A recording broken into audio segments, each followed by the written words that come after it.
Here we go. These are one of my favorite things to find when we're foraging for berries.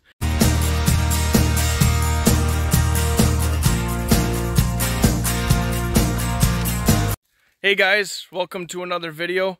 Today this is about foraging. There's different things to look for. Now, number one, before we get into any of this, before you eat anything, it's always said with mushrooms, with berries, don't follow one book, don't follow one person's advice. Do your research, buy 3 books or look at 3 different opinions.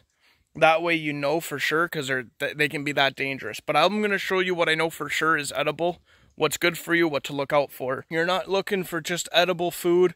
You're also looking for materials to help start your fires. You're looking for anything. You got to keep your eyes open at all times. So for example, walking around and I'm looking for berries, and you come across this right here, which is a birch tree. And you know it's a birch because the bark peels off like paper. Birch bark is super good for starting your own fires. And wet, dry, it doesn't matter. You peel off a bunch of pieces like that, and you use that for your tinder to start your fires. The birch wood is hardwood. It can be used for tools, but it can also when you burn it, it makes some really good hot coals great for cooking and producing heat. So when you're out foraging and you're looking for stuff, keep in mind, if you see the birch bark like this, keep it, hang on to it, because it could be good fire starter. The other thing you're looking for, speaking of fire starter, is this stuff over here. So I don't know the actual name for it. Let's see if I can get a good clump of it here. Here, right here. I don't know the actual name for it. We call it old man's beard or troll's hair. But there's an actual proper name for this. It can be used as a tincture. Apparently it's edible. I've never tried it myself. Also very good fire starter. So things to keep in mind when you're out looking for stuff. You're not just looking for what's edible. You're also looking for what's going to help you survive. Here we found some blueberries right here. These are, obviously everyone knows what blueberries are, so I'm not going to get into explaining them, but that's a good find right here. So here we have found a Saskatoon tree. Saskatoons are very similar to blueberries. These aren't quite ready yet. They're supposed to be dark purple. Let's see if we can find one here that's ready to be picked and eaten. See, even these ones, they're still too light. There should be a dark purple. Kind of like that, like the darker than blueberries. And you know they're Saskatoons when they got that little bit right there.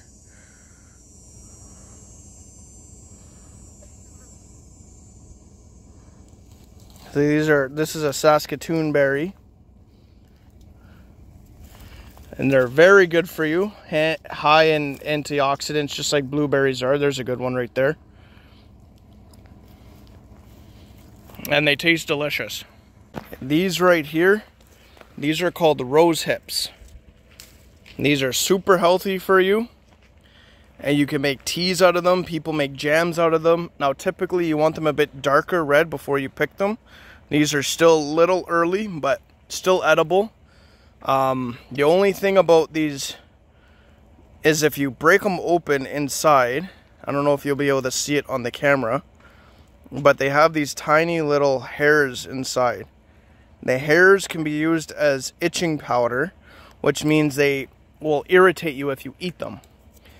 So what that means is, if you end up making tea, you don't have to worry about the little hairs inside, because you end up straining your tea anyway.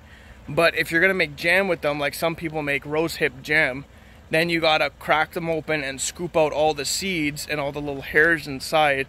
Otherwise, it could irritate your esophagus, your stomach, your throat, all that kind of stuff. But when I pluck the rose hips, I use to make tea. And if you want to do it the easy way, you make your tea and then use the tea to make jelly instead of the jam. Then you don't have to worry about scooping out all the seeds, you just strain it all. So that's something else to look out for when you're out there foraging. Look for some rose hips. They're really good for you, and they taste good too.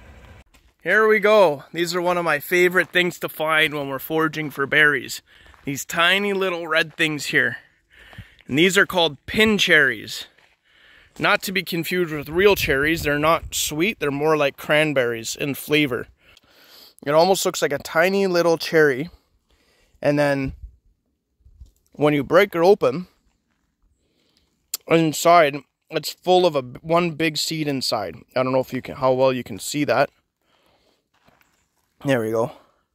So it's one really big seed inside, and if it's flat, it's a cranberry. And then when you eat it, they're kind of sour. They almost taste like cranberries or like sour cherries. With pin cherries, you can use them to make juice, which is very similar to cranberry juice. You can make jam as well, but you got to take the seeds out, like with the rose hips. But what I like to do with the pin cherries is I actually use them to make candy. And what I do, and I can make a whole video about how I make my candy. But you make like as if you're gonna make jelly. So you make your juice, you strain it, and then when you add your pectin to it, you add more pectin per liquid than you would if you're making jelly. So it hardens, so it solidifies more, and it becomes like a natural fruit-made gummy. And they're super good. You coat them with sugar, and it's like a sour cherry type flavor gummy. They're delicious. We found some raspberries. That's a score. Look at that. So it's too early in the season still for really blueberry picking and all that kind of berry stuff right now. Everything's just starting to grow.